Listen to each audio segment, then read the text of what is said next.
Bonjour à tous et bienvenue sur boursicoté.com pour cette nouvelle analyse technique Forex et matières premières avec une paire de devises euro-dollar qui recasse la zone ici des 1.17 sous l'impulsion de la Banque Centrale Européenne qui quelque part a anticipé et a provoqué ici une baisse de la monnaie européenne. On casse ici cette zone de support dans une configuration assez dynamique avec ici donc ce retournement qui avait lieu là. On s'était rapproché hier, on a cassé aujourd'hui cette zone.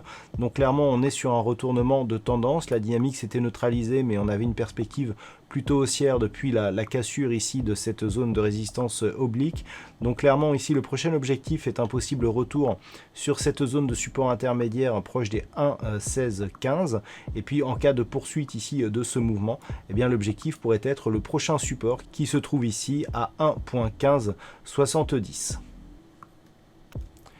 Sur la paire de devises livre sterling contre dollar américain, nous avions une dynamique baissière qui là aussi était en train de se mettre en place. On avait validé ici la rupture donc de la zone des 1.3010 avec donc une zone de support qui était en train de devenir résistance. On a eu la confirmation avec une autre tentative ici qui n'a fait que valider cette dynamique baissière, puisque nous avons ici des contacts sur la moyenne mobile 20 exponentielle qui a agi comme résistance en plus ici de la zone des 1.3010.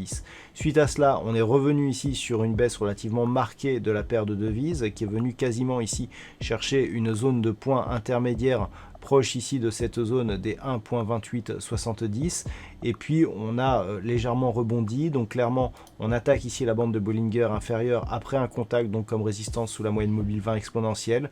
Clairement la paire de devises s'inscrit ici dans une poursuite de dynamique baissière. Alors donc nous pouvons considérer que nous avons validé ici un contact sur cette zone de support intermédiaire, donc un peu plus proche des 1.2880.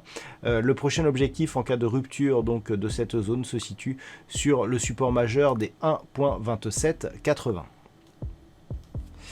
Et puis hier, suite à l'alerte baissière que nous avions connue sur l'or, il fallait surveiller donc la zone des 1875 $ l'once. Le rebond qui s'en est suivi n'a pas permis de valider un signal de retournement.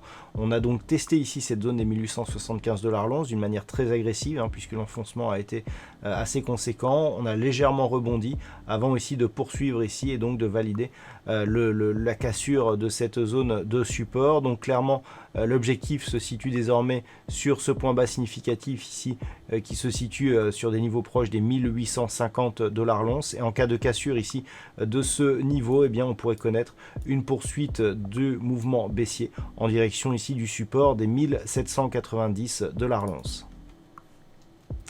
Et puis enfin on termine avec le WTI. Je vous indiquais qu'en cas de rupture ici de ce niveau intermédiaire des 36.8090, nous aurions un objectif ici à 34.60 $ le baril. Alors on a bien cassé ici cette zone intermédiaire, mais l'objectif n'a pas encore été atteint. Bon, il s'en est fallu peu, 30 centimes donc pour un baril.